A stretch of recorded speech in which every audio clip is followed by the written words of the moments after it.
হরে কৃষ্ণ। আমরা এখন গাড়িতে করে ডুয়ার্সের চা বাগান দর্শন করতে যাচ্ছি। তো আপনারা সকলেই দর্শন করেন। এখন আমরা গাড়ির মধ্যে বসে রয়েছি, গাড়ির মধ্য থেকেই আপনাদের জন্য ভিডিও করছি। বুঝতেই পেরেছেন গাড়িটা প্রচুর স্পিডে চলছে। এই গাড়ির মধ্যে যিনি চালাচ্ছেন তিনি আমাদের দেবানন্দ গৌড়ীয় মঠের শিষ্য। আপনারা দর্শন করেন, এই প্রভুই আমাদের নিয়ে যাচ্ছেন। আর আজকে এই প্রভুরই বাড়িতে পাঠ কীর্তন সব কিছুই রয়েছে। তো আমরা বেরিয়েছি, প্রায় 5:30 বেজে গিয়েছে। তো প্রায় কাছাকাছি মানে সন্ধ্যার সময় এসে যাবে, তাই জন্যে প্রভু তাড়াতাড়ি করে যাচ্ছেন যাতে আমরা চা বাগানটা দর্শন করতে পারি। যাই হোক, এই যে বনটা দেখছেন না, এই বনের মধ্যে কিন্তু বাঘ রয়েছে। কোনো কোনো সময় বেরোয়।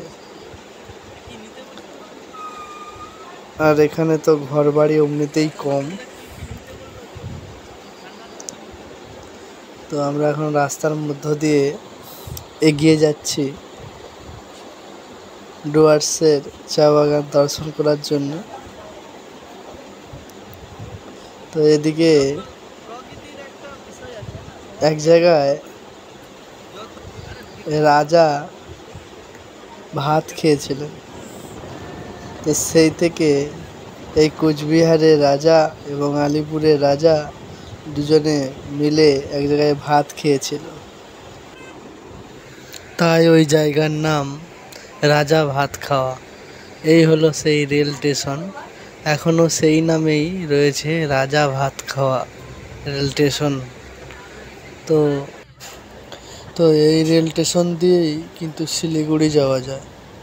তো এটাই হচ্ছে সেই রাস্তা, আপনারা দর্শন করেন।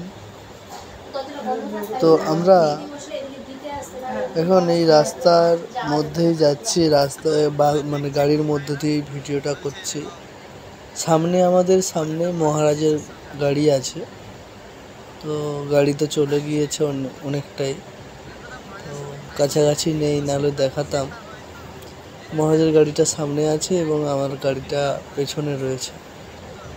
তো প্রভুর সঙ্গে আমি রয়েছি।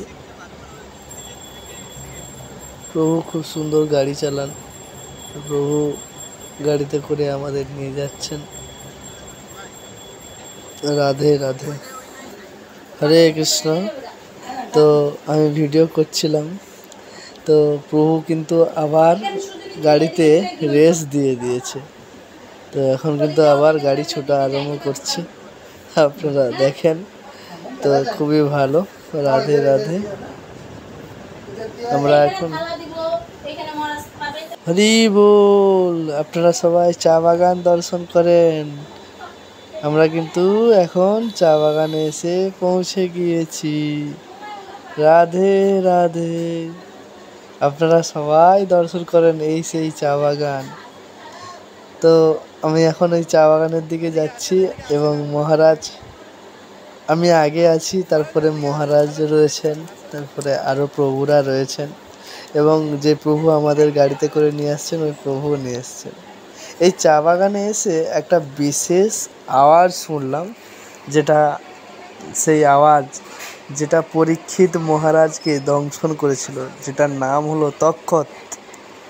তো আমি জিজ্ঞাসা করলাম প্রভুকে, প্রভু বলে হ্যাঁ, এখানে ওই তক্ষত থাকে। তো তক্ষতটা দেখতে ঠিক গিরগিটির মতো, কিন্তু ও আলাদা রকমের আর কি। তো যাই হোক, আমি তো ওটা ভিডিও করতে পারি না, কারণ ওকে আমি দেখি নাই, কারণ ও জঙ্গলের মধ্য দিয়ে আওয়াজ করছিল। আপনারা কিন্তু সাবস্ক্রাইব এবং লাইক এবং কমেন্ট করতে ভুলবেন না কিন্তু।